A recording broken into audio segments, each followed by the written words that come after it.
Okay guys, चलिए फिर आप सबका स्वागत है to the very first lecture of 12th standard, है ना। एक्साइटेड हो नया अकाउंट पढ़ने के लिए? बोर्ड के लिए पढ़ रहे हैं अपन अब। तो सबसे ज्यादा जरूरी है हमारे बेसिक्स पे हमारा कॉन्फिडेंस होना चाहिए।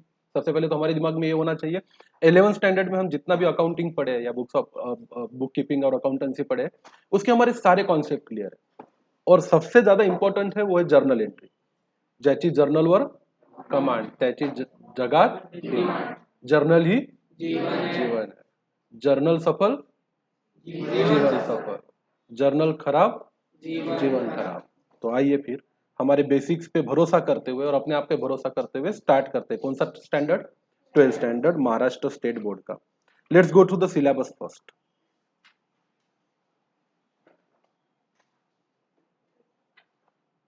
तो ये प्लेज है कि all the people of India are my brother and sister. तो बस उसको उस पर ही बना रहने का। पहला यूनिट है हमारा क्या? Introduction to partnership. तो आइए सीधा फर्स्ट चैप्टर पर आते हैं। एक बार सिलेबस को देख लेते हैं। पहला introduction to partnership and partnership final account. ये जो वर्ड है ना, ये बड़ा रिलीफ देने वाला है। कौन सा? Final account. क्योंकि नया कुछ नहीं पढ़ना। सिर्फ फर्क कितना पड़ेगा कि वहां पे एक ओनर था, यहाँ पे दो या दो से ज्यादा ओनर रहेंगे। Accounts for not for profit concern हम बात, थर्ड यूनिट रहेगा हमारा। इसमें एडमिशन ऑफ अ पार्टनर मैं सीक्वेंस बता देता हूं आपको। सबसे पहले लेंगे अपन क्या? Partnership final account. 2 नंबर पे लेंगे अपन बिल्स ऑफ एक्सचेंज। 2 नंबर पे क्या लेंगे अपन? Bills of exchange. Third unit हमारे हिसाब से रहेगा account for not for profit concern. Fourth रहेगा आपको एडमिशन। फिफ्थ रहेगा आपका रिटायरमेंट। सिक्स्थ रहेगा आपका death of a partner. Seventh रहेगा आपका डिसोल्यूशन ऑफ पार्टनर। 8 नंबर पे पढ़ेंगे अपन कंपनी अकाउंट्स। और 9 नंबर पे पढ़ेंगे एनालिसिस ऑफ फाइनेंशियल स्टेटमेंट। और सबसे लास्ट में पढ़ेंगे कंप्यूटर इन अकाउंटिंग। तो ये हमारा सीक्वेंस रहेगा टू स्टडी द यूनिट्स। तो आइए पार्टनरशिप फाइनल अकाउंट से स्टार्ट करते हैं। थोड़ी सी बेसिक चीजें पार्टनरशिप के बारे में समझते हैं। पहला ही दिन है तो मैं नहीं चाहता बहुत ज्यादा प्रैक्टिकल अप्रोच पे हम स्टार्ट करें। हम थोड़ा सा पार्टनरशिप का क्या समझने की कोशिश करेंगे, थेरोटिकल बैकग्राउंड समझने की कोशिश करेंगे। आओ क्या लिखा है देखो।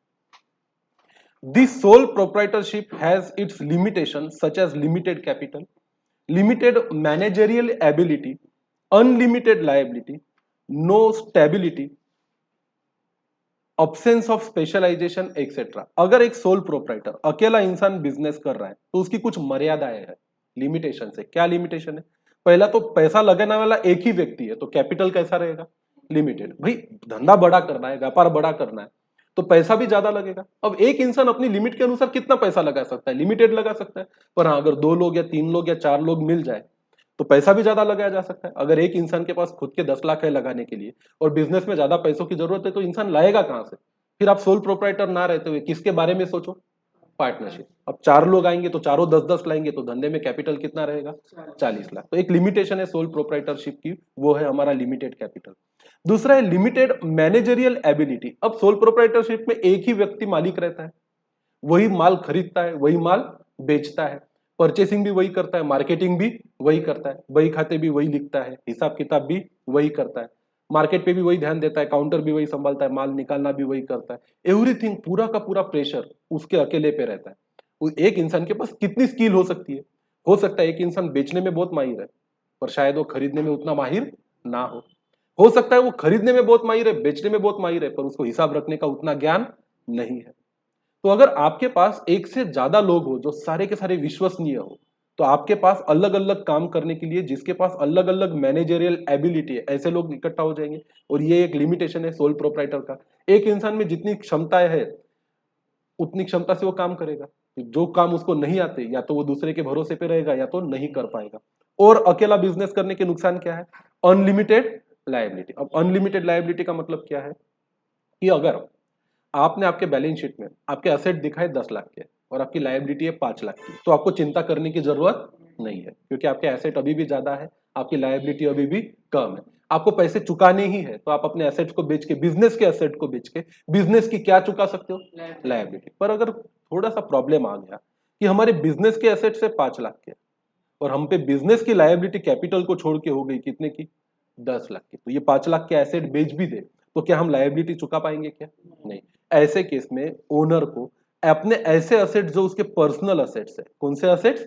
पर्सनल। जैसे उसका हाउस है, हाउस उसने बैलेंस शीट में दिखाया क्या? नहीं। उसकी खुद की प्लॉट है, लैंड है, उसके घर का फर्नीचर है, उसके बीवी के गहने हैं, उसके बच्चों के खिलौने हैं, ये चीजें उसने बैलेंस शीट में दिखाई क्या? नहीं। वो उसके बिजनेस असेट है कि पर्सनल असेट? उसको अगर लायबिलिटी चुकानी है तो उसको अपने पर्सनल असेट भी बेचने पड़ेंगे, और ये सारा का सारा पैसा क्या करना पड़ेगा? चुकता करना पड़ेगा। आप कर्जा रख नहीं सकते। अगर आप बिजनेस में हो, मार्केट में हो, और मार्केट से या लोगों से आपने क्या उठाया है? पैसा, तो आपकी जिम्मेदारी बनती है। धंधे में एसेट्स है तो वो बेच के लोगों का पैसा चुकाओ, या तो फिर घरदार सब कुछ बेचो और लोगों के क्या चुकाओ? पैसे। तो आप पर्सनली लायबल हो, और आपकी लायबिलिटी अनलिमिटेड है। आपके कौन से पर्सनल असेट्स बेचने के लिए आप दुनिया को ये नहीं बोल सकते भाई मेरे पास बिजनेस में 5 ही लाख के असेट है, इसमें से जो चाहिए वो ले लो, बाकी मेरे पास नहीं है। ऐसा कंपनी बोल सकती है। ऐसा कौन बोल सकती है? कंपनी। क्योंकि company is the separate legal entity and the shareholders are the separate legal entity. Shareholder ये बोल सकता है कि कर्जा आपने मुझे दिया था कि कंपनी को दिया था? कंपनी को। तो असेट बेच के आपका कर्जा चुकाने की जिम्मेदारी मेरी है कि कंपनी की? कंपनी की। कंपनी जितना दे सकती है उतना ले लो, बाकी मेरा सर मत खाओ। पर प्रोप्राइटर ऐसा बोल सकता नहीं है। उसका बिजनेस क्या, उसका घरदार क्या, उसको सब कुछ दाव पे लगाना पड़ेगा। ये एक लिमिटेशन। अब अकेले की लगेगी उसकी सब कुछ, घरदार और जमीन जायदाद बेचनी है तो अकेले का ही बिकेगा। पार्टनर रहेगा और ऐसी बुरी नौबत आ गई तो पार्टनर के भी बिकेंगे। तो ये एक लिमिटेशन है अकेले रह के बिजनेस करने की। Absence of specialisation. एक इंसान किस में स्पेशलाइजेशन कर सकता है? किसी एक चीज में। स्पेशलाइजेशन का मतलब ही होता है एक चीज में क्या करना? एक्सेल करना। एक अकेला इंसान एक चीज में अपना स्पेशलाइजेशन कर लेगा। अगर व्यापार बढ़ाना है, धंधा बढ़ाना है, तो हर एक फील्ड के स्पेशलाइज इंसान चाहिए। तो इसके लिए मालिक ज्यादा चाहिए बिजनेस में। तो ऐसे ज्यादा मालिक हमको कौन से फॉर्म में मिल सकते हैं? पार्टनरशिप में मिल सकते हैं। कई लोग जिनको अच्छे अच्छे गुण है, वो लोग इकट्ठा है, अब अपना पैसा लगाए और अपनी क्या स्टार्ट करे? पार्टनरशिप स्टार्ट करे। उससे भी ज्यादा लोग चाहिए तो फिर आपको कंपनी बनानी पड़ेगी, जहां पे आपको नंबर ऑफ शेयर होल्डर की कोई लिमिट नहीं है। पर्टिकुलरली प्राइवेट लिमिटेड में थोड़ी सी है, और फिर उससे भी ज्यादा लोग अगर चाहिए आपको, तो आपको कौन सी लिमिटेड बनानी चाहिए? पब्लिक लिमिटेड, जहां आप जितने चाहिए उतने लोगों को बिजनेस का क्या बना सकते हो? मालिक। आगे क्या लिखा? Hence when a business is to be set up on a scale which needs more capital, involves more risk, two or more person come together to run it। जब बिजनेस बड़ा करना होता है, पैसा ज्यादा लगता है और रिस्क भी ज्यादा लेनी है, तो जाहिर सी बात है अकेला करने से अच्छा है दो या दो से ज्यादा इंसानों को साथ में आना चाहिए। They agree to share the capital. अब ये दो जो लोग साथ में आते हैं, ये लोग अपना पैसा साथ में लगाने को तैयार होते हैं। बोले तू भी पैसे लगा और मैं भी क्या लगाता? पैसे। तो दोनों का कैपिटल रहेगा। द मैनेजमेंट, बोले धंधा तू भी संभाल और धंधा मैं भी संभालता। The risk and profit of a business. जो रिस्क मतलब लॉस। बिजनेस में सबसे बड़ी रिस्क क्या है? लॉस होने की रिस्क। तो बोले लॉस होगा तो भी दोनों का, और अगर प्रॉफिट हुआ तो भी दोनों का, तीनों का या चारों का। Such mutual relation based on an agreement among this person is termed at क्या? पार्टनरशिप। तो इसमें सबसे इंपॉर्टेंट है, अगर आपके पास हाईलाइटर है तो ये वर्ड को अंडरलाइन करो। म्यूचुअल रिलेशन बेस्ड ऑन क्या? एग्रीमेंट। तो पार्टनरशिप बनाने के लिए आपको करना क्या पड़ता है? पहले कुछ लोगों को आपस में बैठना पड़ता, उसकी डिस्कशन करनी पड़ती, चर्चा करनी पड़ती, और एग्रीमेंट बनाना पड़ता। चाहे आप लिखित में बनाओ या ओरली बनाओ। कैसा एग्रीमेंट कैसा बना सकते हो? लिखित में या ओरली। आप चाहो तो हमारा धंधा चलेगा कैसा, पैसा लगाएगा कौन, कितना प्रॉफिट का शेयर किसका कितना रहेगा, ऐसा हुआ तो क्या, वैसा हुआ तो क्या, पैसे देने पड़ गए तो क्या, परचेस कौन संभालेगा, सेल कौन संभालेगा, बैंक के चेक पे साइन कौन करेगा, कैश कौन संभालेगा, वसूली कौन करेगा, पेमेंट कौन करेगा, उधार किसको देना है किसको नहीं देना है, इसका निर्णय कौन लेगा। हर चीज को आप एग्री कर लो और उस पर कागज पे लिख लो, और उस कागज को बोला जाएगा आपकी पार्टनरशिप डीड। क्या बोला जाएगा? Partnership deed. अगर आप लिखना नहीं चाहते तो आप ओरली भी एग्री कर सकते हो। चाहे मीटिंग में आपने, अब आपकी मीटिंग हुई, आपने एक दूसरे को साथ एग्रीमेंट किया कि अपन पार्टनरशिप का बिजनेस करते हैं, तो जाहिर सी बात है हर एक व्यक्ति ने दूसरे व्यक्तियों को क्या दिया है? वचन दिया है, प्रॉमिस किया है कि हमने जो एग्री किया है उसके हिसाब से हम क्या चलाएंगे? बिजनेस चलाएंगे। बाद में मुंह से कही हुई बातों से कई लोग मुकर जाते हैं। इसलिए ज्यादातर पार्टनरशिप में सबसे सेफ ही है कि आप जो भी एग्री कर रहे हो, आपकी पूरी टर्म्स कंडीशन को क्या कर लो? नोट डाउन कर लो, राइटिंग में रखो। वैसे तो बाकी स्टेट्स में, कई सारे स्टेट में पार्टनरशिप डीड का, या आप लोगों ने पार्टनरशिप का बिजनेस स्टार्ट करते वक्त क्या एग्री किया था, ये लिखित में रहना कंपलसरी नहीं है। आप ओरली भी बोल सकते हो। दुकान चालू कर दो, कोई आपसे आके पूछे कि ये बिजनेस में पार्टनरशिप है आपकी, इसका क्या प्रूफ है, तो आप पुलिस को या किसी भी इंक्वायरी करने वाले डिपार्टमेंट को या सरकार को ये बता सकते हो कि हमने ओरली एग्री किया है कि हम क्या करेंगे? पार्टनरशिप करेंगे, वो चलता। पर महाराष्ट्र में ऐसा चलता नहीं। महाराष्ट्र में अगर आप पार्टनरशिप के अंडर बिजनेस कर रहे हो तो आपको कंपलसरीली आपके सारे टर्म्स एंड कंडीशन को लिखित स्वरूप में रखना पड़ता है, आपका एग्रीमेंट स्टैम्प पेपर पे बनवाना पड़ता है। और रजिस्ट्रार ऑफ पार्टनरशिप, क्या कौन सा ऑफिस होता है? Registrar of partnership. उसके ऑफिस में एक एप्लीकेशन देनी पड़ती है कि हमारी इस पर्पस के लिए, इस व्यवसाय के लिए इतने लोगों की क्या बन रही है पार्टनरशिप। ये स्टैम्प पेपर पे हमारी सारी टर्म्स एंड कंडीशन लिखी हुई है और हम सबने इस पे क्या की है? साइन की है। आप इसको अप्रूवल करो या इसको मान्यता दो, और वैसी मान्यता मिलने के बाद ही महाराष्ट्र में आप क्या कर सकते हो? पार्टनरशिप का बिजनेस कर सकते हो। पर पार्टनरशिप और कुछ नहीं है, म्यूचुअल रिलेशनशिप बेस्ड ऑन क्या? एग्रीमेंट। आप जैसा एग्री करोगे वैसा रिलेशन कुछ भी एग्री किया जा सकता है। एग्रीमेंट ऐसा हो सकता है कि ए देगा 10 लाख रुपए और बी देगा 2 लाख रुपए, कुल मिला के बिजनेस का कैपिटल कितना रहेगा? 12। बदले में ए को प्रॉफिट मिलेगा 50% और बी को मिलेगा कितना परसेंट? 50। आपका एग्रीमेंट लागू है। फिर आप बोलोगे सर बी ने पैसा तो कम लगाया, फिर प्रॉफिट 50% क्यों? इसको आप नहीं बदल सकते। ये कितना प्रॉफिट शेयर करना है ये दोनों को तय करना पड़ेगा, ए को और बी को। अब हो सकता है ए के पास पैसा ज्यादा है, बी के पास दिमाग ज्यादा है। ए के पास क्या ज्यादा है? पैसा। बी के पास क्या ज्यादा है? दिमाग। धंधा किसको करते आता है? बी को। ए के पास क्या है? पैसे। ऐसे दो लोगों ने पार्टनरशिप लगा लिया, बोले पैसा मेरा, मेहनत तेरी, प्रॉफिट आधा आधा। प्रॉफिट आधा आधा का मतलब होता है लॉस भी फिर कैसा रहेगा? आधा आधा। फिर इसमें ये नहीं चलता कि मैंने पैसे ज्यादा लगाए तो मेरे को प्रॉफिट ज्यादा चाहिए। आप एग्री कर लो जैसा चाहिए, 50-50 कर सकते हो, 30-70 कर सकते हो, 40-60 कर सकते हो, 20-80 कर सकते हो, पर आपने जो एग्री किया वही आपको क्या मिलेगा? प्रॉफिट मिलेगा। आइए फिर आगे। The person who have entered into the partnership are individually known as क्या? पार्टनर। उन सबको एक दूसरे का क्या माना जाता है? पार्टनर माना जाता है। एंड कलेक्टिवली सबको मिलके क्या बोला जाएगा? फर्म। तो बिजनेस को फर्म बोला जाएगा और जो भी इंडिविजुअल है वो उसके क्या कहलाएंगे? पार्टनर्स। तो भाई हमने एक बिजनेस स्टार्ट किया, तो भाई हम बोलेंगे कि ये हमारी बिजनेस की फर्म है, मतलब हमारा बिजनेस है। इस फर्म में हमारे 3 पार्टनर है, मिस्टर एक्स, मिस्टर वाई और मिस्टर जेड। इन दोनों में आपस में जो एग्रीमेंट हुआ है उसके हिसाब से ये फर्म चलेगी। बिजनेस को फर्म बोलेंगे और इंडिविजुअली सभी को क्या बोलेंगे? पार्टनर। आओ फिर पार्टनरशिप का कायदा भी है हमारे देश में, जिसको हमने बोला है इंडियन पार्टनरशिप एक्ट 1932। तो क्यों ये एक्ट बनाने की जरूरत पड़ी? तो पहले तो ऐसा था कि लोग इंडिविजुअली बिजनेस करते थे, फिर धीरे धीरे व्यापार बढ़ने लगा तो लोगों को लगा कि क्या करनी चाहिए हमें? पार्टनरशिप। ऐसा नहीं कि कानून नहीं था उसके पहले पार्टनरशिप नहीं थी, पर पहले पार्टनरशिप में झगड़े होते थे, वाद होते थे, विवाद होते थे। कोई कम ज्यादा कर देता था पार्टनर, फिर दूसरे पार्टनर को ब्लेम करता था, फिर इनके झगड़े ज्यादा बढ़ जाते थे तो कोर्ट में जाते थे। अब कोर्ट बोलता था यार तुम्हारा झगड़ा है तुम निपटाओ, क्योंकि तुम्हारे झगड़े को कैसे निपटाया जाए और क्या सही है और क्या गलत, इसका कोई कानून सरकार ने बनाया नहीं है। फिर तुम लोगों ने जो तय किया तुमको जो ठीक लगता वो करो। फिर ऐसे विवाद जब बढ़ने लगे तो सरकार को जरूरत महसूस हुई कि एक कानून होना चाहिए। इन केस आप लोगों ने जो आपस में एग्री किया, कौन कितना पैसा लगाएगा, कौन क्या काम करेगा, किसको कितना प्रॉफिट शेयर मिलेगा, वगैरह वगैरह वगैरह, आप सब लोगों ने आपस में एग्री करके रखा है। पर इसके बावजूद भी अगर आपके बीच में एक आधी चीज लिखने से या समझने से चूक जाती है, इस केस में क्या करना चाहिए, तो फिर आपकी सुरक्षा के लिए भारत सरकार ने क्या बना के रखा है? कानून बना के रखा है। इस कानून का नाम क्या है? Indian partnership act 1932। कानून अंग्रेज ने बनाया था जब वो हमारे सरकार हुआ करती थी, आज भी वही कानून हमारा चल रहा है। ये कानून कहता क्या है? इसमें कई सारे सेक्शंस है जो ये इंडियन पार्टनरशिप एक्ट आपके सिलेबस का हिस्सा नहीं है, पर इसमें सेक्शन 4 है जो बताता है the partnership as it is a relationship between person who have agreed to share profit of a business carried on by all or any one of them acting for all। Partnership क्या है कि जब दो या दो से ज्यादा लोग, मतलब कुछ लोग ऐसा रिलेशनशिप आपस में बनाते हैं और एग्री करते हैं कि हम प्रॉफिट शेयर करेंगे। प्रॉफिट का मतलब लॉस भी होता है। पॉजिटिव है प्रॉफिट तो उसको क्या बोलेंगे? प्रॉफिट। और प्रॉफिट अगर निगेटिव है तो उसको क्या बोलेंगे? लॉस। तो प्रॉफिट शेयर करना इसका मतलब ये नहीं होता कि सिर्फ प्रॉफिट ही शेयर करेंगे और लॉस शेयर नहीं करेंगे। प्रॉफिट का मतलब हमेशा होता है प्रॉफिट एंड लॉस। ऐसा रिलेशन, ऐसा एग्रीमेंट कई लोगों के बीच में जो आपस में प्रॉफिट शेयर करना चाहते हैं, जहां पे काम करेंगे, बिजनेस कैरी करेंगे ऑल, सभी लोग दुकान में आएंगे, सभी लोग फैक्ट्रियों में जाएंगे, सभी लोग एक दूसरे के लिए क्या करेंगे? काम करेंगे। और any one of them acting for all. नहीं तो पार्टनरशिप ऐसी भी रहती, 4 पार्टनर है ए बी सी डी। ए धनवान व्यक्ति है, बी धनवान व्यक्ति है।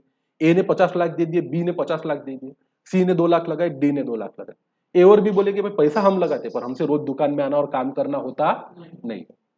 तो भाई सी बोलता है कि मैं भी गांव में रहता नहीं, मेरे पास कुछ पैसे, मैं सिर्फ घर बैठे बैठे दिमाग दूंगा कि क्या करना है और क्या नहीं, पूरा काम कौन करेगा? अकेला डी करेगा। पर D acting any one of them, acting for क्या है? ऑल। कहने को तो दुकान दुनिया को दिखेगा कि बिजनेस का एक ही मालिक है, कौन? डी। पर बैकग्राउंड में उसके कितने मालिक है? चार, ए भी, बी भी और सी भी और डी भी। तो पार्टनरशिप कैसे भी हो सकती है। अब जो partner day to day activity में बिजनेस में काम करते हैं उनको कायदे की नजर में एक्टिंग पार्टनर बोला जाता है। क्या बोला जाता है? Acting partner. और कुछ लोग होते हैं जो पार्टनर तो होते हैं, पैसा तो लगाते हैं, प्रॉफिट लॉस शेयर भी करते हैं, उनकी सारी जिम्मेदारियां भी होती है, पर वो कभी सामने आते नहीं है। ऐसे पार्टनर्स को हिडन पार्टनर या स्लीपिंग पार्टनर बोला जाता है। स्लीपिंग मतलब ये नहीं कि वो घर पे बैठ के क्या करता है, सोते रहता है, पर वो इस बिजनेस में एक्टिवली इन्वॉल्व नहीं रहता, उसका पैसा रहता है, उसका नाम रहता है। आओ फिर आगे क्या लिखा। According to professor Handy, partnership is a relation existing between the person competent to make a contract. अब आपको ये वर्ड बड़ा इंपॉर्टेंट है, competent to make a contract. हमारे देश में एक इंडियन कॉन्ट्रैक्ट एक्ट भी है जो ये कहता है कि कौन व्यक्ति कॉन्ट्रैक्ट कर सकता है और कौन व्यक्ति कॉन्ट्रैक्ट नहीं कर सकता। सबसे पहले तो जिसकी उम्र 18 साल नहीं है वो माइनर कहलाता है, और माइनर व्यक्ति किसी के साथ क्या नहीं कर सकता? कॉन्ट्रैक्ट। एक सिंपल सी बात है। कॉन्ट्रैक्ट क्या है मैं आपको थोड़ा बैकग्राउंड में बता दूं। मैं एक माइनर नहीं हूं, बराबर है, मेरी एज 18 से ज्यादा हो चुकी है, और कोई एक मिस्टर एक्स है उसकी भी एज 18 से ज्यादा है, मतलब हम दोनों मेजर है। अगर बातों बातों में मैंने बोल दिया कि मैं मेरी कार तुझे बेचूंगा कितने रुपए में? 4 लाख रुपए में। उसने बोल दिया ओके, मैं 4 लाख में आपकी कार खरीदने को तैयार हूं, अभी 1 लाख दे रहा हूं, 3 दिन बाद 3 लाख रुपए दूंगा और आपकी कार लेके जाऊंगा। उसने मुझे 1 लाख दे दिया। अब ये जो बात हुई है हम दोनों में, भले इसकी लिखा पढ़ी हुई हो चाहे नहीं हुई हो, मैं बंधन में हूं कि मुझे 3 लाख लेने के बाद उसको क्या देनी पड़ेगी? कार। और वो भी बंधन में है कि उसको मुझे 3 लाख देने ही पड़ेंगे और मेरी कार लेनी ही पड़ेगी। अब दोनों ने एक दूसरे को वादा किया है, दोनों ने एक दूसरे को वचन दिया है। अब अगर उसने मुझे 3 लाख नहीं दिए तो मैं उस पर केस डाल सकता हूं। किस चीज के लिए? कि तू मेरे 3 लाख दे और मेरी क्या लेके जा? कार। अगर उसने 3 लाख और दिए और मैंने कार देने से क्या कर दिया? मना कर दिया, तो वो मुझ पे केस डाल सकता है कि ये 3 लाख लो और मुझे मेरी क्या दो? कार। और जज बिल्कुल जो गलत करेगा उसको सजा देगा और जो सही होगा उसके फेवर में क्या देगा? निर्णय। फिर मैंने बोला नहीं नहीं, वो तो मैंने ऐसे ही कह दिया था मजाक मजाक में, ऐसा करना चलता नहीं, जो वादा किया वो निभाना पड़ेगा। प्राण जाए पर वचन ना जाए, और मेरा वचन ही है शासन। तो कॉन्ट्रैक्ट कब होता है दो लोगों में? जब दो लोग किसी बात को एग्री कर लेते हैं एक दूसरे के साथ, तो वो बात दोनों में क्या होती है? बंधनकारक होती है। आप सब माइनर हो, आप मेरे पास ट्यूशन लगाने आए, मैंने बोला कि आपकी 12th स्टैंडर्ड की फी 25,000 रुपए, 4 सब्जेक्ट। आपने बोला यस सर एग्री है, 10,000 रुपए भरता हूं, मेरी एडमिशन कंफर्म कर लो। इसका मतलब क्या है? आपके और मेरे बीच में क्या है? एक कॉन्ट्रैक्ट, जहां आपने वादा किया कि आप पूरा कोर्स पढ़ोगे और कितने रुपए देंगे? 25,000। अगर आपने नहीं दिए तो मैं आप पे क्या कर सकता हूं? केस। और सिर्फ आप पे नहीं, बंधन मेरे पे भी। मैंने भी वादा किया कि मैं आपसे कितने लूंगा? 25, और आपको क्या पढ़ाऊंगा? पूरा कोर्स। अगर मैंने नहीं किया तो आप मेरे पे क्या कर सकते हो? केस। बशर्ते आप क्या होने चाहिए? मेजर होने चाहिए। और अगर आप माइनर हो तो ये कॉन्ट्रैक्ट हम आपके साथ नहीं करेंगे, किसके साथ करेंगे? आपके पेरेंट्स के साथ। इसलिए 11 के एडमिशन के वक्त हम बच्चों के साथ किसको बुलाते हैं? पेरेंट्स को भी। और फॉर्म पे आपके साथ साथ किसकी साइन लेते हैं? पेरेंट्स की, ताकि ये फॉर्म लीगल रहे, बाइंडिंग रहे।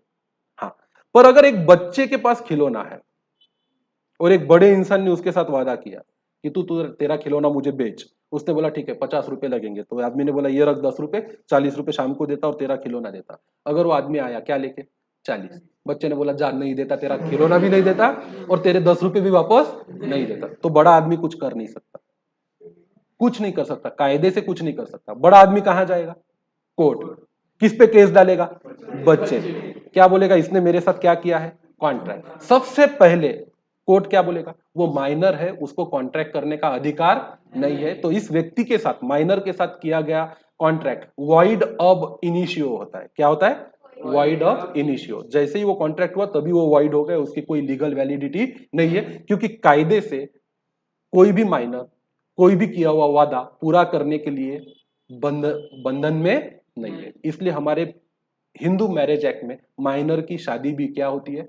वॉइड होती है। शादी क्या है? शादी एक कॉन्ट्रैक्ट है जहां पे हस्बैंड वाइफ को वादा करता है कि आपकी जिम्मेदारी अब से मेरी रही, आपके जीवन को अच्छा रखने के लिए, सुरक्षित रखने के लिए और आपको अच्छा जीवन देने की कर्तव्य किसका है? मेरा है। और वाइफ भी वादा करती है कि मैं आपसे शादी कर रही हूं और ये मेरा अधिकार भी है और मेरा कर्तव्य भी है कि मैं आपकी सेवा करूं, आपका ख्याल रखूं और आपके कंधे से कंधा मिला के घर को चलाऊं। अगर ये कॉन्ट्रैक्ट है तो दोनों एक दूसरे से बंधे हुए हैं। जो जिम्मेदारियां हस्बैंड की है वो किसको निभानी है? हस्बैंड को। जो जिम्मेदारियां वाइफ की है वो किसको निभानी है? वाइफ को। अगर इसके बाद कोई एक व्यक्ति अपने जिम्मेदारी को निभाने से क्या हो जाता है? मुकर जाता है, तो फिर ये कॉन्ट्रैक्ट तोड़ना पड़ता है, जिसको हम शादी का कॉन्ट्रैक्ट तोड़ना बोलते हैं और उसी प्रोसेस को हमारे इसमें कहा जाता है डिवोर्स। तो जैसे कानूनन कायदे से शादी होती है, वैसे ही कानूनन और कायदे से शादी टूटती भी है, जहां जज ये फैसला देता है कि आप दोनों ने एक दूसरे से जो वादे किए थे वो आज से नल एंड वाइड हो गए, कोई किसी के बंधन में नहीं है, आपकी शादी तोड़ी जाती है, ऐसा मैं आदेश देता हूं और आपको कोर्ट से एक सर्टिफिकेट मिलता है कि आपका ऑफिशियली क्या हो चुका है? डिवोर्स हो चुका है। फिर कोई किसी के लिए बंधन कारक रहता नहीं है, फिर हस्बैंड को जो करना है करे और वाइफ को जो करना है वो करे। इसलिए माइनर क्या नहीं कर सकता हमारे देश में? कॉन्ट्रैक्ट भी नहीं कर सकता और शादी भी नहीं कर सकता। फिर ऐसे कौन से लोग हैं जो कॉन्ट्रैक्ट नहीं कर सकते?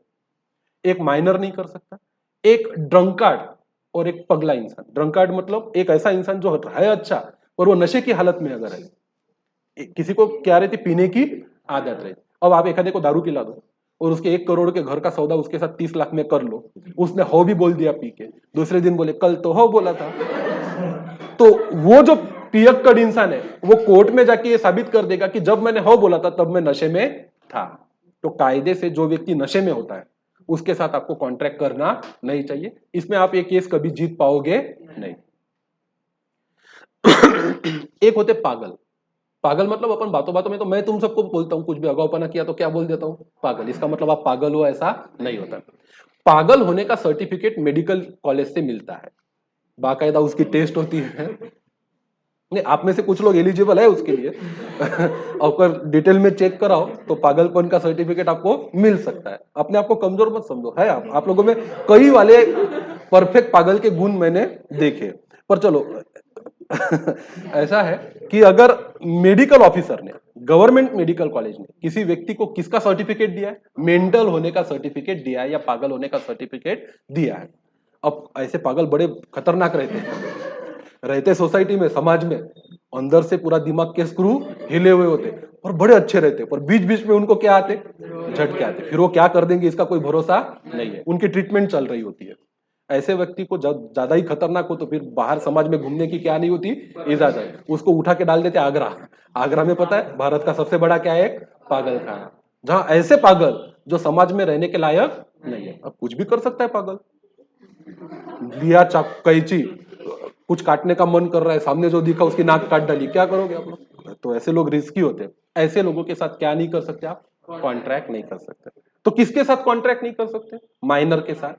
अच्छा इंसान जो नशे की हालत में है उसके साथ, और जो पागल डिक्लेयर किया जा चुका है ऐसे के साथ। और एक लोग होते हैं जो खुद को इंसॉल्वेंट डिक्लेयर करवाते हैं। क्या डिक्लेयर करवाते हैं? अब इंसॉल्वेंट होना क्या रहता है? अगर मेरी लायबिलिटी ज्यादा है, मेरे एसेट्स कम है, तो दुनिया मुझे जीने देगी क्या? पीछे ताने मार मार के रोज मुझसे, मेरे घर वालों से क्या मांगेगी? पैसे। ऐसे वक्त में मेरे पास एक ही रास्ता बचता है, क्या करूं? सुशांत सिंह राजपूत लटका लो खुद को। पर नहीं, ऐसा नहीं करना। आपको कहां जाना चाहिए ऐसे वक्त में? कोर्ट। कोर्ट को बोलना चाहिए माय लॉर्ड, मेरे से हुई है गलतियां, पैसे थे मेरे पास, लोगों के थे, मैंने यूज कर डाले, खर्चा कर डाले, अब मेरे पे कर्जा बहुत ज्यादा है और इतने असेट है नहीं, पर मैं जीना चाहता हूं, मैं मरना नहीं चाहता और लोग मुझे जीने देते नहीं है। तो आप कृपया करके मुझे एक प्रमाण पत्र दीजिए कि मैं क्या हूं? इंसॉल्वेंट। फिर आपको एक सर्टिफिकेट देगा इंसॉल्वेंट का। कौन? कोर्ट। फोकट में नहीं देगा। पहले आपको बोलेगा आपके पास जो है वो सब किसके नाम पे कर दो? कोर्ट के नाम। फिर बोलूंगा मैं क्या खाऊं? तो बोले ठीक है, थोड़े बहुत बर्तन, थोड़ी बहुत गद्दी, थोड़ा बहुत चद्दर, कुछ जो तेरे को जीवन जीने के लिए लगता है वो सब तेरे पास छोड़ेंगे, और बाकी सब कुछ आपको किसको देना पड़ेगा? कोर्ट को। फिर कोर्ट बोलता है आपकी प्रॉपर्टी आई हमारे पास 5 लाख की, सब बेच बाच के, लोगों को देने थे कितने? 10 लाख, 5 दे दिए, अभी भी कितने बचे? 5। ये जब तक 5 नहीं चुकाते तब तक आप क्या हो? इंसॉल्वेंट हो। ये सर्टिफिकेट अपने घर में रखा के रखना, जहां पे भी आपका दरवाजा रहता घर का वहां पे लगा के रखने का ये सर्टिफिकेट, पेपर में भी छपवा देने का कि मैं क्या डिक्लेयर किया जा चुका हूं? इंसॉल्वेंट। और लोगों को बोलने का अब आओ सालो पैसे मांगो। अगर आप इंसॉल्वेंट डिक्लेयर किए जाने के बाद भी कोई आके आपसे क्या मांगता है? पैसे, तो आप पुलिस स्टेशन में जाके उसकी क्या कर दो? कंप्लेंट। कि मेरे को कोर्ट ने क्या दिया है, प्रोटेक्शन, कि मैं कौन हूं, इंसॉल्वेंट। आप मुझसे क्या नहीं मांग सकते, पैसे। मांगे तो फिर सजा किसको होगी, आपको। लोग तो पछताएंगे पर कुछ कर नहीं पाएंगे। तो जो व्यक्ति इंसॉल्वेंट है वो तब तक कॉन्ट्रैक्ट नहीं कर सकता जब तक वो क्या है, इंसॉल्वेंट। फिर आप मेहनत करो, पैसे कमाओ, बचे हुए 5 लाख क्या करो, चुका दो, और जाके कोर्ट को एक बार और अपने दस्तावेज दिखाओ कि जिसके रह गए थे उसके पैसे मैंने चुका दिए, ये उनकी साइन है और उन्होंने लिख के दिया है कि अब हमारा कोई लेना देना नहीं है। तो कृपया करके मेरा ये जो इंसॉल्वेंट वाला धब्बा लगा है मेरे पे, ये क्या कर लीजिए वापस, फिर अपने घर पे लगाइए कि मैं अब क्या नहीं रहा, इंसॉल्वेंट। फिर पेपर में ऐड दीजिए कि मैं अब क्या नहीं रहा, इंसॉल्वेंट। तो व्यक्ति जब तक इंसॉल्वेंट है तब तक उसके साथ क्या नहीं कर सकते, कॉन्ट्रैक्ट। नहीं तो एखादे इंसॉल्वेंट व्यक्ति के साथ आपने कॉन्ट्रैक्ट कर लिया, 1 लाख एडवांस ले, कल मेरे को पढ़ा देना। आप अगर मैं इंसॉल्वेंट हो गया, आपने मुझे 1 लाख दिया और बोला कि सर 1 लाख रखो और हमको क्या कर लो, पढ़ा दो, तो दूसरे दिन मैं बोलूँ जाओ नहीं पढ़ाता तो आप फंसोगे। क्यों? क्योंकि मैं ऑलरेडी क्या डिक्लेयर हो चुका हूँ, इंसॉल्वेंट। और आपको मेरे साथ क्या नहीं करना चाहिए था, फिर आप कोर्ट को ये बोलोगे कि हमको पता ही नहीं कि वो व्यक्ति इंसॉल्वेंट है, तो गलती किसकी, आपकी। नहीं, कॉन्ट्रैक्ट नहीं करेगा तो कमाई कैसे करनी है, उसको अपना जीवन तो मुश्किलों में ही गुजारना है।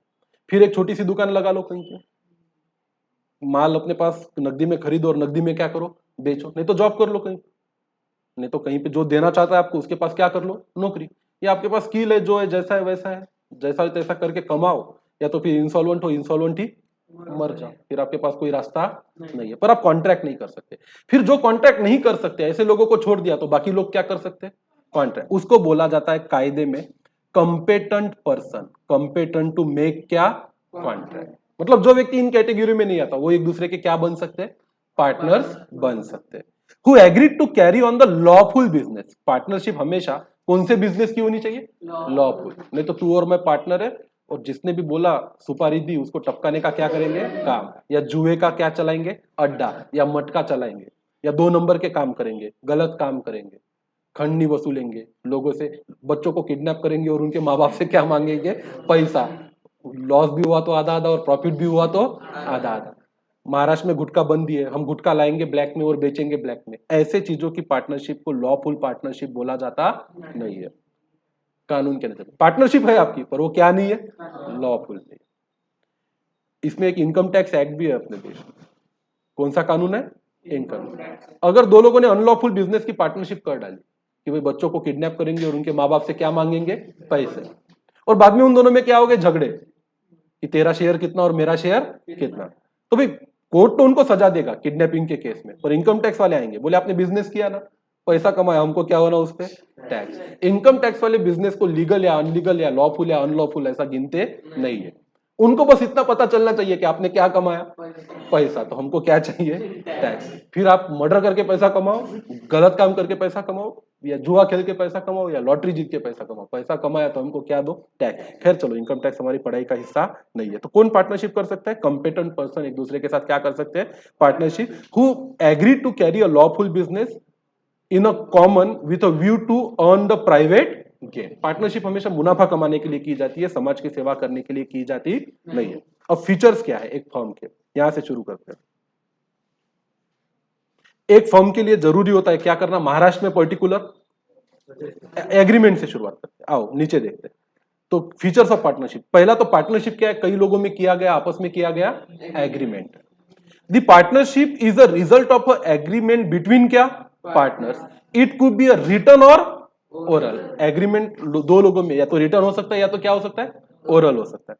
A written agreement is preferred. Written agreement को क्या किया जाता है, प्रीफर किया जाता है, so that it can be use as a proof in the court of law, and such written agreement is known as what, partnership deed. Deed मतलब दस्तावेज, डीड मतलब क्या, दस्तावेज।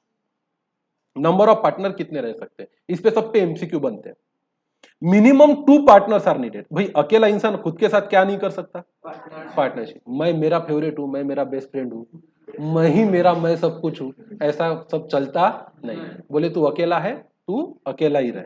कम से कम कितने लोग चाहिए पार्टनरशिप के लिए, 2 are needed to start a partnership firm, and the maximum number of partner are कितना है, 50। 50 से ऊपर पार्टनर नहीं बन सकते। पर फिर भी अगर आप ऐसा बिजनेस करना चाहते हो जहां 50 से ज्यादा क्या है, लोग पैसा लगाना चाहते हैं और मालिक बनना चाहते हैं, तो फिर पार्टनरशिप आपके लिए सुटेबल नहीं है। आपको क्या बनानी चाहिए? कंपनी। अब कंपनी भी दो टाइप की होती है, प्राइवेट और पब्लिक। प्राइवेट में फिर कितने मेंबर बन सकते हैं? 200। उससे भी ज्यादा अगर बनाना चाहते हो तो पब्लिक में जाओ, फिर आपके पास कोई लिमिट या मर्यादा नहीं है। तो 50 याद रखना है। According to the companies act 2013 amended. अब ये पार्टनर कितने रह सकते हैं, ये पार्टनरशिप एक्ट में नहीं लिखा। ये कौन से एक्ट में लिखा है? कंपनी। मतलब अगर आप ओनर्स हो और 50 से ज्यादा हो तो आप खुद को भले दुनिया को बताओ कि हम पार्टनरशिप है, कानून आपको मानेगा कि आप कौन हो? कंपनी। लॉफुल बिजनेस होना चाहिए। पार्टनरशिप हमेशा वही लीगल और वैलिड मानी जाती है जहां बिजनेस कैसा होता है। चलिए आगे बढ़ते हैं। A business undertaken by partnership should be lawful. It cannot undertake business which is not allowed by the state. State का मतलब यहाँ गवर्नमेंट होता है। यहाँ स्टेट का मतलब क्या होता है? गवर्नमेंट। ऐसा कोई व्यापार आपको नहीं करना चाहिए, आप नहीं कर सकते जिसको करने की परमिशन कौन नहीं देता? गवर्नमेंट। जैसे महाराष्ट्र में आप गुटखा बैन है, तो आप पान मसाला, तंबाकू, गुटखा ये चीजें खरीद नहीं सकते और ये चीजें बेच नहीं सकते, तो ऐसा बिजनेस इलीगल बिजनेस माना जाएगा। The definition of a partnership also does not permit any illegal business. Definition के हिसाब से भी lawful business word यूज किया गया है, तो आपको illegal business करना नहीं चाहिए। Sharing of profit and losses. The purpose of partnership is to earn the maximum profit. क्यों लोग पार्टनरशिप करते हैं? ताकि ज्यादा से ज्यादा क्या कमा सके? मुनाफा। Partners have to share the profit and losses according to their ratio given in the agreement. फिर कौन कितना प्रॉफिट शेयर करेगा, ये शुरू करने से पहले ही क्या कर लो? तय कर लो। और इस रेशो को बोला जाएगा आपका प्रॉफिट शेयरिंग रेशो, जिसको हम शॉर्ट में बोलेंगे PSR। आप चाहो तो इसको बाद में बदल भी सकते हैं। आप इसको बाद में चाहो तो क्या कर सकते हैं? बदल। जैसे हमने पार्टनरशिप चालू की ए, बी और सी ने, और डिसाइड किया 3:2:1 के रेशो में क्या शेयर करेंगे? प्रॉफिट। तो जितना भी प्रॉफिट बनता है 3 और 2 5 और 1 6 से डिवाइड करो, फिर 3 से मल्टीप्लाई करो, 2 से मल्टीप्लाई करो और 1 से क्या करो? मल्टीप्लाई करो। जैसे 60,000 कमाए तो 30,000 किसके? ए के, 20,000 किसके? बी के, और 10,000 किसके? सी के। ये एग्री हुआ तो ऐसा ही होगा, प्रॉफिट हो चाहे लॉस। पर बाद में अगर सी बोलता है कि नहीं यार, मेरा मेहनत बहुत ज्यादा हो रही है, बहुत काम करना पड़ रहा है, मेरे को परवड़ता नहीं, मेरे को भी शेयर कैसा होना ज्यादा, तो आप इसको बदल भी सकते हो। बाद में बोले चलो ठीक है 3:2 क्या करते? 2 करते, बदल सकते हो। या फिर कोई ये बोले कि नहीं यार, ये तू तो काम ही नहीं करता यार, पैसा भी नहीं लगा रहा है, चेंज करते, तो बाद में फिर 1:3 क्या कर सकते हो? 3 भी कर सकते हो। पर जो भी करो आपस में एग्री करो, जो एग्री किया, जिस तारीख को एग्री किया, वहां से आगे आपका नया PSR क्या रहेगा? आपको लागू रहेगा। If the agreement is silent about the ratio, then the profit and losses will be equal. इसको मोस्ट इंपॉर्टेंट करके हाईलाइट करो। अगर एग्रीमेंट करते वक्त ये तय ही नहीं किया कि कौन कितना प्रॉफिट शेयर करेगा, अब भाई पार्टनरशिप चालू कर दी, ए ने लगाए 10 लाख, बी ने लगाए 2 लाख, और दोनों ने जाहिर कर दिया कि हम दोनों एक दूसरे के क्या है? पार्टनर्स, और हम किराना की दुकान चलाएंगे। कुछ एग्री किया कि कितना प्रॉफिट शेयर करेंगे? नहीं। तो जब साल खत्म होगा कोई किसी के साथ वाद विवाद कर सकता नहीं है। फिर अगर ए ने बोला पैसा मेरा ज्यादा था तो प्रॉफिट भी मेरा क्या होना चाहिए? ज्यादा, तो बी बोलेगा ऐसा नहीं है, कानून जाके पढ़ ले। अगर एग्री किया तो ही वो प्रॉफिट शेयरिंग रेशो रहता, और अगर एग्री नहीं किया तो बाय डिफॉल्ट दोनों का मुनाफा कैसा रहेगा? इक्वल। फिर चाहे पैसा कितना भी लगाया हो, उससे फर्क पड़ता नहीं। बात समझ में? तो फिर सबसे जरूरी क्या? पार्टनरशिप को स्टार्ट करते हो क्या तय कर लो? Profit sharing. तो आपको जो प्रॉब्लम भी आएंगे फाइनल अकाउंट पे, उसमें या तो दिया रहेगा कि प्रॉफिट 2:1 के रेशो में शेयर करना है, तो वैसा करने का। कभी कभी हो सकता है प्रिपेयर फाइनल अकाउंट, पार्टनर सारे ए एंड बी, और प्रॉफिट शेयरिंग रेशो नहीं दिया जाएगा। फिर अगर 1 लाख का प्रॉफिट हुआ है तो कैसा बांटोगे? आधा आधा। याद रहेगा। अनलिमिटेड लायबिलिटी तो पार्टनर की भी रहती है। अगर पार्टनरशिप के एसेट्स कम है और लायबिलिटी ज्यादा है, तो दोनों ही पार्टनर को अपना घरदार में जो भी बचा कुचा है वो सब बेच के लोगों का क्या चुकाना पड़ेगा? पैसा। ए को भी, बी को भी और सी को भी। The liability of a partner is unlimited, joint and several. Joint है, पहले तो तीनों की जॉइंट जिम्मेदारी बनती है। जब आप पे कर्जा ज्यादा हो जाता है, आपकी फर्म पे कर्जा ज्यादा हो जाता है, तो बाहर वाले किसी एक पार्टनर को नहीं बोलते कि तू तू मेरा पैसा चुका, वो बोलते तुम लोग मेरा क्या चुकाओ? पैसा। फिर तुम लोगों में 3 पार्टनर बैठते हैं और आपस में तय करते हैं कि अगर ज्यादा पैसे चुकाने तो कौन कितना चुकाएगा। मतलब वो जॉइंटली भी लायबल है और सेवरली भी, इंडिविजुअली भी क्या है? लायबल। मतलब तीनों को मिलके देना है। और अब तीनों में से 2 लोग तो इतने खराब हो चुके हैं कि उनके पास कुछ ही नहीं बचा। अब कंपनी के पास, फर्म के पास असेट थे 5 लाख के, फर्म के पास लायबिलिटी थी कितनी, 10 लाख की, शॉर्ट कितने पड़ रहे, 5 लाख। अब ए के पास फूटी कौड़ी है नहीं, बी के पास फूटी कौड़ी है नहीं, तो पूरे 5 लाख किसको देने पड़ेंगे, मतलब पहले तो ए बी और सी को, और अगर है ही नहीं कुछ, ए के पास भी नहीं है बी के पास भी नहीं है, तो पूरा पैसा किसको चुकाना पड़ेगा, सी को। ये रिस्क है, ये बात ध्यान में रखो। इसलिए लोग अपने औकात के हिसाब से ही क्या करते हैं, पार्टनरशिप। ऐसा नहीं कि बहुत पैसे वाला इंसान कभी भी बहुत कम पैसे वाले इंसान के साथ कर ले क्या, पार्टनरशिप। जनरली ऐसा नहीं करते, क्योंकि उनको पता है कल अगर ये नहीं चुका पाया कमजोर व्यक्ति, तो सारा पैसा किसको चुकाना है, मुझे चुकाना है। ये आपको करना पड़ेगा, क्योंकि आपका वचन बाहर के लोगों को तीनों का मिलके था कि हम तीनों आपके पैसे क्या करेंगे, चुकाएंगे। फिर अगर तीनों में दो की सोई नहीं है, तो जिसकी है उसको सब कुछ देना पड़ेगा। तो इसलिए आपकी लायबिलिटी जो है अनलिमिटेड है, जॉइंट भी है और सेवरल भी। Partners are liable till the last rupee in their pocket. आपके पास जो है आखिरी तक सब कुछ बेच के दुनिया वालों के क्या चुकाने पड़ेंगे, पैसे चुकाने पड़ेंगे। If assets of a business is not sufficient to pay the liability, then personal property of a partner can be used. अगर बिजनेस के एसेट से आप आपका कर्जा नहीं चुका पाते हो, तो आपको आपके पर्सनल प्रॉपर्टी का भी इस्तेमाल करना पड़ सकता है। If any one of a partner is declared solvent, then his liability will be borne as a solvent. यहाँ पे वर्ड होना चाहिए insolvent। ये दो शब्द है, एक वर्ड है। अगर ए बी और सी में से ए क्या हो गया डिक्लेयर, इंसॉल्वेंट। ए को बोला ये प्रेशर मेरे से सहा जाता नहीं है, वो चला गया कोर्ट, कोर्ट ने उसकी बात मान ली। अब बचे कौन बेचारे, दोनों बी सी। इन दोनों को क्या चुकाना पड़ेगा, पूरा पैसा चुकाना पड़ेगा। तो अगर पार्टनर इंसॉल्वेंट हो जाए, कोई एक या कोई दो, तो फिर पैसा जो सॉल्वेंट पार्टनर है उसको चुकाना पड़ेगा। फिर इसमें एक केस और आता है कि अगर तीनों ही इंसॉल्वेंट हो जाए, तो फिर तो वो मर गए कौन, जिन्होंने आपको क्या दिया है, उधार। फिर उनको तो पैसा मिलने से रहा। तो रिस्की है पार्टनरशिप करना। तो बहुत सोच समझ के किसी के साथ क्या करनी चाहिए, पार्टनरशिप। इसलिए जब भी लोग पार्टनरशिप करने के बारे में सोचते हैं, तो कानूनन सलाह लेने सीए के पास या वकील के पास जरूर जाते हैं, और सब कुछ लिखा भी लेते हैं कि ऐसा हुआ तो क्या और वैसा हुआ तो क्या। रजिस्ट्रेशन, अब आप अगर पार्टनरशिप का बिजनेस करना चाहते हो, तो हर स्टेट में तो नहीं है, पर महाराष्ट्र में इसका रजिस्ट्रेशन कंपलसरी है। Registration of partnership firm is compulsory only in the state of क्या, महाराष्ट्र। वो भी कब से हुआ, 1 अप्रैल 2005। क्योंकि बिजनेस की नजर से महाराष्ट्र वैसे भी इंडिया का टॉप स्टेट माना जाता है, इकोनॉमिक्स में हमने पढ़ा था। According to the Indian partnership act, registration of partnership firm is optional. कानून जो है वो बोलता है करना है तो करो, नहीं करना है तो मत करो। कानून तो केंद्र सरकार का है, पर महाराष्ट्र की सरकार ने बोला कि महाराष्ट्र में अगर पार्टनरशिप करनी है तो इसका रजिस्ट्रेशन कैसा है, compulsory. It means a firm may और मे नॉट बी रजिस्टर्ड। आप चाहो तो रजिस्टर कर सकते हो, चाहो तो नहीं कर सकते। Registration of a firm merely certifies it existed and it is the process of entering the name of a partnership firm in the register of partnership। तो एक होता है रजिस्टर ऑफ कंपनीज, उसके पास एक रजिस्टर होता है जो आपके कंपनी का नाम उसमें लिख लेता है। और अगर आप पार्टनरशिप हो तो रजिस्टर ऑफ पार्टनरशिप भी होता है, वो उसके रजिस्टर में या डायरी में अपना नाम लिख देता है और आपको एक क्या देता है, certificate. Joint ownership and management, अब आप पार्टनर हो तो फिर मालिक कौन है, कोई एक है कि सब लोग हैं, सब लोग हैं। तो मैनेज भी कौन करेंगे, सब लोग। अगर उसमें से आपस में आप तय करते हो कि एक व्यक्ति काम ही नहीं करना चाहता, बस पैसे लगाना चाहता है, तो वैसा भी चलेगा। पर अगर वो बोलता है कि मैं पैसे भी लगा रहा हूं और मेरे को भी आके बैठना है दुकान में, तो आप उसको मना नहीं कर सकते। Each partner is a joint owner of the property of a firm. Firm के नाम से जितनी भी प्रॉपर्टी है वो उसका क्या है, जॉइंट ओनर है। So no partner can use the property for personal use. अब भैया बिजनेस के लिए गाड़ी ली, तो किसी पार्टनर को उसके पर्सनल यूज के लिए वो गाड़ी यूज करनी नहीं चाहिए। वो जॉइंट प्रॉपर्टी है, बिजनेस के लिए आप उसका यूज कर सकते हो।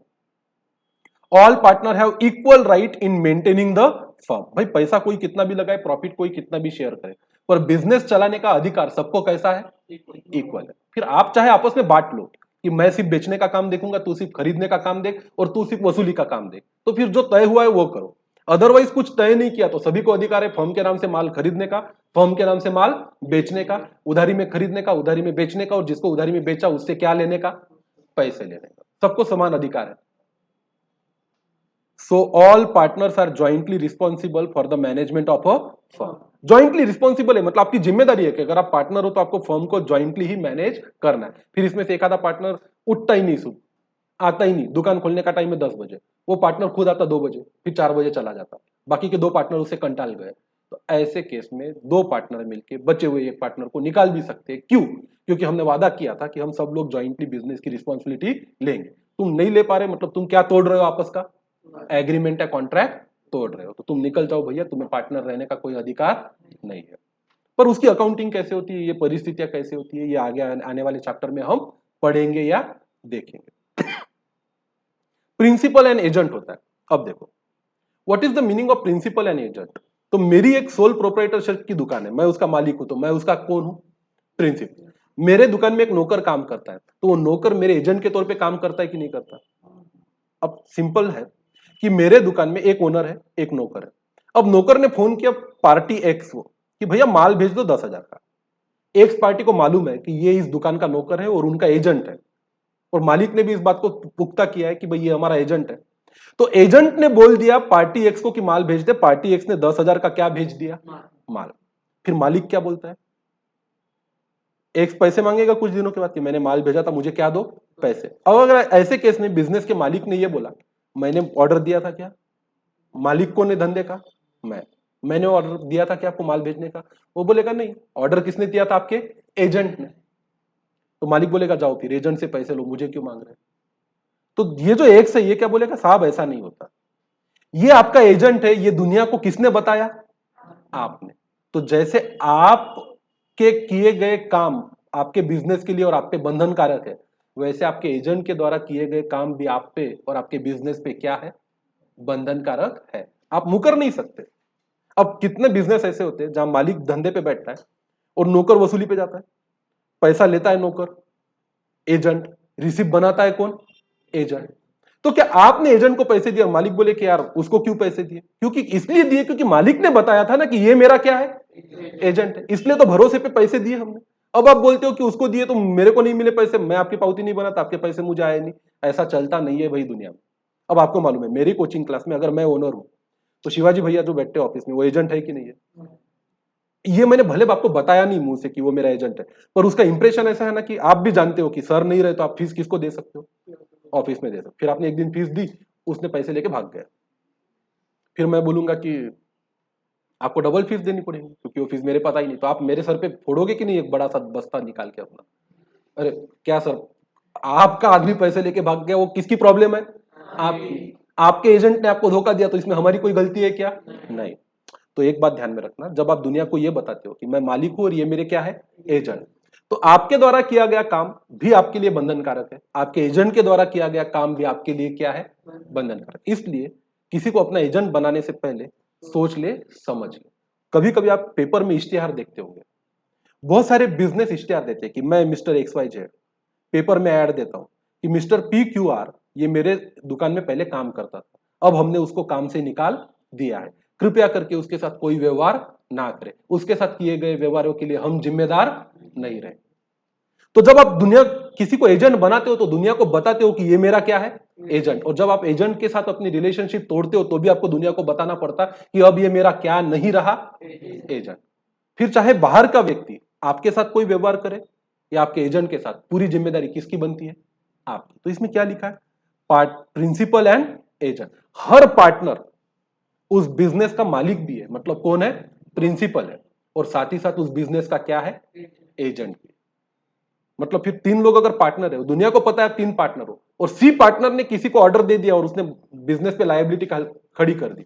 सी पार्टनर ने बोल दिया कि हाँ एक ट्रक शक्कर का भेज दो, पर हमारे गोडाउन पे मत भेजो, दूसरे गोडाउन पे भेजो। सी ने फ्रॉड किया, माल भेजने वाले ने 10 लाख रुपए की शक्कर सी के बोले हुए पत्ते पे भेज दी, सी ने माल भेज डाला, पैसा खुद के घर रख लिया और भाग गया। ऐसे केस में भी पैसा किसको चुकाना पड़ेगा? फर्म को चुकाना पड़ेगा। क्यों? क्योंकि वो पार्टनर तो है ही, साथ में एजेंट भी है, और हर पार्टनर की हर एक गतिविधि सब पार्टनर पे लागू होती है, और हर एक पार्टनर क्योंकि एजेंट है तो हर पार्टनर की भी हर एक गतिविधि सब पार्टनर को मान्य करनी पड़ती है। तो जब व्यक्ति पार्टनर ही नहीं रहता तो वो एजेंट भी नहीं रहता, और नया पार्टनर आ गया तो वो भी क्या बन जाता है? एजेंट बन जाता है।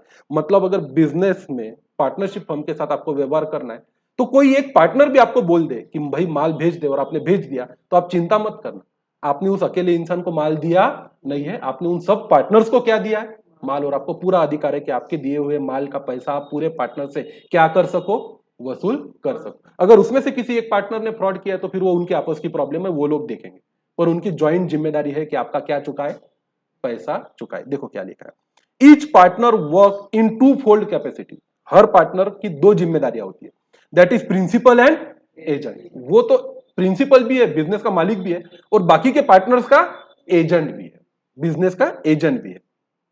A partner act as a principal of a firm with outsider and with other partners he act as an agent। तो वो दूसरे पार्टनर का एजेंट भी है। अगर एक पार्टनर ने कोई वादा कर दिया, कमिटमेंट कर दिया, माल बेच दिया, माल खरीद लिया, तो वो बाकी पार्टनर को मानना पड़ता। फिर अगर आपके आपस में पटी नहीं रही, दो पार्टनर बोले कुछ भी करता है यार तू, तो फिर अच्छा है ना, ऐसे केस में तो आप क्या तोड़ दो, पार्टनरशिप। जिसकी बात नहीं जम रही दूसरे लोगों को, उसको बोल तू निकल जा। फिर ऐसे लोगों को रख के पार्टनरशिप में मतलब नहीं है, ये झगड़े भी होते हैं। और उसी पे हमारे बाकी के चैप्टर्स है, admission, retirement, death and reconstitution of a partnership.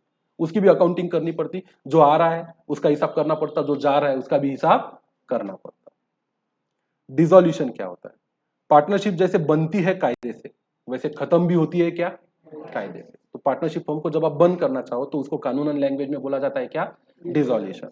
A partnership firm can be dissolve through the agreement between the partner. अब जब बनाते वक्त आपने आपस में क्या किया था, एग्रीमेंट की, बनाते क्या बनाते, पार्टनरशिप। तो नहीं करनी है पार्टनरशिप को कंटिन्यू, तो बंद कर दो दुकान धंधा सब कुछ, और आपस में तय कर लो कि हम फर्म को क्या कर रहे हैं अभी, डिसॉल्व। इसके बाद जिसका जो भी लेना देना है, पहले बाहर वालों के पैसे दे दो, फिर जो भी बचता है खुद का कैपिटल है आपका, वो वापस ले लो, और फिर आप अपने घर चले जाओ। If a partner want to close the firm, he can dissolve firm by giving 14 days क्या, नोटिस। ये अंडरलाइन करो, इस पे एग्जाम में मल्टीपल चॉइस क्वेश्चन में क्या पूछे जा सकते हैं, सवाल पूछा जा तो अब कौन किसको बताएगा कि फर्म डिसॉल्व करनी है, तो एक पार्टनर बाकी बचे हुए पार्टनर को 14 दिन पहले बताएगा कि मेरी इच्छा है कि इस धंधे को क्या कर दिया जाए, बंद। और ऐसा हुआ तो उस धंधे को बंद ही करना पड़ता है, क्योंकि धंधा किसी एक ने चालू नहीं किया था, धंधा कितने लोगों ने चालू किया था, 3 ने। जब तक 3 है तब तक ही बिजनेस है, एक व्यक्ति भी चला गया तो वो बिजनेस ही क्या हो जाएगा, बंद।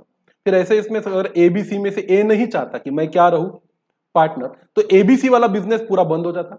बाद में बी और सी बोल सकते कि जान दे यार, वो जा रहा है जान दे, अपन दोनों मिलकर क्या करते हैं, बिजनेस। तो फिर एक नए एग्रीमेंट बनेगा, किसमें, बी में और सी में, और वो आगे अपना धंधा चला सकते। पर वो धंधा और ये धंधा अलग अलग रहेगा। वो एबीसी वाली पार्टनरशिप थी, वो खत्म हो गई। आगे एक नया बिजनेस चल रहा है जो किसका है, बी एंड सी का। भले दुकान वही रहे, माल वही रहे, सब कुछ वही रहे। ए निकल गया ना, ए को बोला तेरे को जाना ही है ना, तू जा, ये तेरे कैपिटल का पैसा, ये तेरे असेट में का शेयर, ये तेरे प्रॉफिट का शेयर, और कुछ चाहिए तो वो भी बता दे, जो तेरा हिसाब है ले ले, और हमारा रास्ता मोकला कर। एबीसी वाली फर्म बंद हो गई, अब नई फर्म चल रही है, वो कौन सी है, बी एंड सी वाली। The firm can also be dissolved if a partner dies, retires or become insolvent or insane. भाई पार्टनरशिप बनी इस पे थी क्योंकि तीनों लोग, चारों लोग कॉम्पिटेंट थे। अगर इसमें से कोई एक मर गया, कोई रिटायर होना चाहता है, या कोई इंसॉल्वेंट हो गया, या कोई इंसेंट हो गया, तो फिर वो 4 लोगों की पार्टनरशिप कभी नहीं चल सकती, वो खत्म होगी, और उसके जगह पे नई पार्टनरशिप चाहो तो चालू कर सकते हो। तो this all were the features of what, partnership. ये तो थ्योरेटिकल बैकग्राउंड है। अकाउंटिंग में कुछ नया नहीं है, अकाउंटिंग वही होती है, debit what comes in, credit what goes out, debit the receiver, credit the giver, debit all expenses, credit. Okay, तो this was all about the partnership. बिल्कुल आसान है। अब पार्टनरशिप डीड कैसे बनती है, आप चाहो तो यहां पे देख सकते हो, चाहो तो मेरे ऑफिस में एक्चुअली जो हमने पार्टनरशिप रजिस्टर्ड की है, क्योंकि मैं प्रैक्टिस भी करता हूं, तो कई सारे पार्टनरशिप डीड का हम हमारे ऑफिस में भी क्या करते हैं, रजिस्ट्रेशन। आपको सीखना है तो आप खुद आ सकते हो, लोगों की मीटिंग में बैठ सकते हो, मुझे बता देना कि सर, अभी नहीं, 12th होने के बाद, कि सर रियल लाइफ में ये सब होता कैसे, हमें दिखाइए, तो हम बताएंगे। तो अगले लेक्चर में अपन पार्टनरशिप डीड के बारे में पढ़ेंगे, थोड़ा सा बैकग्राउंड लेंगे, फिर कानून की प्रोविजन पढ़ेंगे, फिर यहां से कैपिटल अकाउंट कैसे बनाते हैं इसकी मेथड से, और बाद में उसकी अकाउंटिंग की क्या है मेथड। थोड़ा सा थ्योरेटिकल बैकग्राउंड हमारा क्लियर हो जाए तो फिर हम प्रॉब्लम को सॉल्व करना क्या करेंगे, स्टार्ट करें। तो चलो आज के लिए इतना काफी है।